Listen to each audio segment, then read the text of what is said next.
చేసుకున్నాను.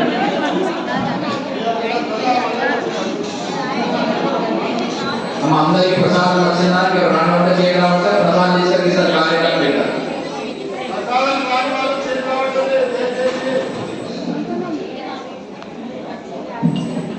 అందరూ దానం తీసుకోండి. ఓం కమలాదే నమః ప్రథమగర్భం పూజయామి. ఒకటి వేయండి, ఒకటి వేయండి. చెప్పండి. సర్వమంగళ మాంగళ్యే సర్వపాప ప్రణాశిని తోరణం ప్రతి గృహ్ణామి సుప్రీత భవ సర్వదా. కొన్ని అక్షంతలు పుష్పము చేతిలో పట్టుకోండి. కథ అయ్యేంత వరకు కూడా ఏమో ఏం మాట్లాడకండి. ఓం భక్తవృంద మహాకాయ కోటి సూర్య సమప్రభా నిర్విఘ్నం కురు మే దేవ సర్వకార్యేషు సర్వదా. గురు బ్రహ్మ గురు విష్ణు గురుదేవో మహేశ్వరః గురు సాక్షాత్ పరబ్రహ్మ తస్మై శ్రీ గురవే నమః. చెప్పినారు ముల్లారా, స్త్రీలకు సర్వ సౌభాగ్యాలు కలుగు ఒక వ్రతము పరమేశ్వరుడు పార్వతీదేవిని చెప్పినాడు. దానిని నేను ఇప్పుడు చెప్తున్నాను వినండి అని చెప్తున్నారు.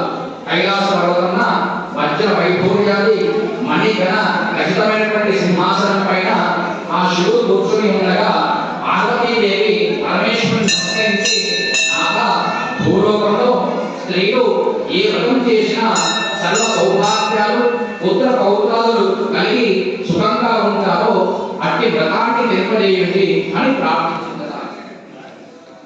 అప్పుడు ఆ శివుడు, ఓ మనోహరి, స్త్రీలకు పుత్ర పౌత్రాది సంపత్తులు కలగజేసేటువంటి వరలక్ష్మీ వ్రతము ఒక వ్రతం ఉన్నది.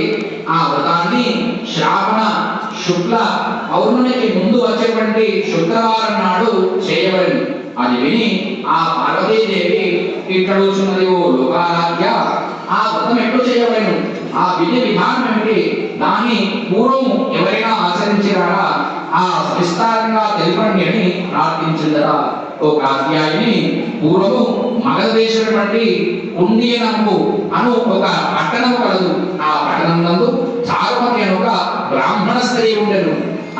ఆమె తన భర్తను దేవునితో సమానంగా భావించి ప్రతి దినము ఉదయాన్నే లేచి స్నానం చేసి భర్తకు నమస్కరించుకొని ఆ తర్వాత భర్తమామలకు అనేక విధమైనటువంటి ఉపచారాలు చేసి ఇంటి పనులు చేసుకొని మితభాషగా ఉండెను. ఇట్లుండగా ఆ మహా విధానందు మహాలక్ష్మిని అనుగ్రహం కలిగి ఒకనాడు కలలో కనిపించి, ఓ చారుమతి, నేను వరలక్ష్మీదేవిని, నీ యందు దయ కలిగి ప్రత్యక్షమైనని శ్రావణ శుక్ల పౌర్ణమికి ముందు వచ్చేటువంటి శుక్రవారం నాడు నన్ను సేవించిన నీవు కోరిన వరాలిస్తాను అని ఆ చారుమతి దేవికి ఆ దేవి చెప్పింది. ఆ విధంగా ఆ చారుమతి దేవి నమస్కరించి, నమస్తే సర్వలోకానాం జడయే పుణ్యమూర్తయే శరణ్యే త్ర్యంబకే దేవి విష్ణువక్షస్థలాయే. ఓ జగజ్జనని, నీ కటాక్షము కలిగినేని జనుడు ధన్యులను విద్వాంసులను సకల సంపన్నులు అవుదురు. నేను చేసినటువంటి పుణ్య ఫలంగా నీ దర్శన భాగ్యము కలిగినని అనేక విధాలుగా సాధించను. ఆ మహాలక్ష్మి సంతోషించి చారుమతి దేవిని దీవించి అంతర్ధానమయ్యారు. ఆ చారుమతి వెంటనే మేల్కొని స్వర్ణ వృత్తాంతాన్ని భర్తకు భర్తమామలకు చెప్పాను. వారు వ్యక్తి సంతోషించి ఈ శ్రావణ మాసం వచ్చిన తోడనే ఆ తప్పక ఈ వరలక్ష్మి వ్రతం చేయవలసిందని ఆ చారుమతి స్వర్ణ వృత్తాంతాన్ని విన్న స్త్రీలు శ్రావణ మాసానికి ఎదురు చూసింది. ఇంతలో శ్రావణ మాసం రానే వచ్చాయి. ఆ పౌర్ణమికి ముందుగా వచ్చేటువంటి వరలక్ష్మి శుక్రవారం నాడు ఆ చారుమతి పురస్త్రీలందరూ దేవి చెప్పిన విధంగానే ఆ ఉదయాన్నే లేచి స్నానం చేసి కొత్త వస్త్రాలను పట్టు వస్త్రాలను కట్టుకుని ఆ ఇంటి యందు ప్రదేశమున ఆవు పేడతో అలికి ముగ్గులు పెట్టి మండపం పెట్టి అందుగా ఆసనం వేసి దానిపై బియ్యం పోసి ఆ మర్రి మామిడి జుబ్బి రావి మేడి చిగుళ్లతో ఆ పంచ పళ్ళవాలో కలశం పెట్టి అందులో వరలక్ష్మీదేవిని ఆవాహనం చేసిరి. మిక్కిలి భక్తితో పద్మాసని వర్తకరే సర్వలోకైక పూజితే నారాయణే ప్రియే దేవి సుప్రీత భవసర్వద అనే ధ్యాన ఆవాహనాన్ని షోడశోపచార పూజలు చేసి 9 గురువులు గల తోరణాన్ని దారాన్ని ఆ విచేతి కట్టుకుని వరలక్ష్మి కరుణా కటాక్షాలు కలుగుతాయేమో ఉంటుంది.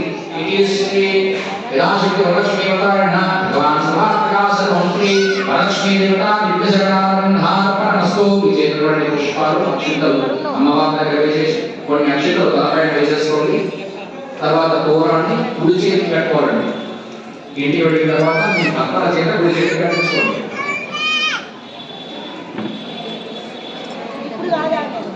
సరే ప్లేస్ మంగళహారం కట్టుకోండి.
Shiva